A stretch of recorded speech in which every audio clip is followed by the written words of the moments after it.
శ్రీ మూకమహాకవి ఆసువుగా శ్రీ కంచికామాక్షి అమ్మవారిపై చేసిన స్తోత్రము ఈ మూక పంచశతి. ఇందు 5 శతకాలు ఉన్నాయి. 1 ఆర్యాశతకము, 2 పాదారవింద శతకము, 3 స్తుతి శతకము, 4 కటాక్ష శతకము, 5 మందస్మిత శతకము.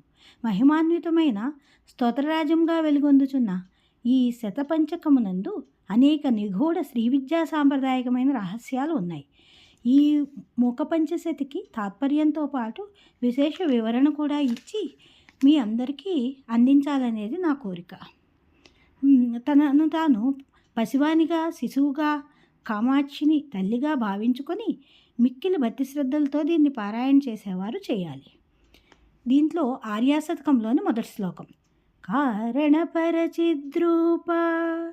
కాంచీపురసీమ్ని కామపీఠగత కాచన విహరతి కరుణా కాశ్మీరస్తబక కోమలాంగలత. కాంచీపుర సీమలో కామపీఠంపై నెలకొని ఉన్నదియు, కారణరూపిణియు, కారణాతీత చైతన్యము, కుంకుమ పూల గుత్తుల వలె ఎర్రనైన కోమలమైన తీగ వంటి దేహము కలదియు, ద్వయాస్వరూపిణియు అయిన ఇట్టిదని చెప్పరాని ఒకానొక శక్తి ఇక్కడ తల్లిగా విహరిస్తున్నది. అదే మొదటి శ్లోక తాత్పర్యము.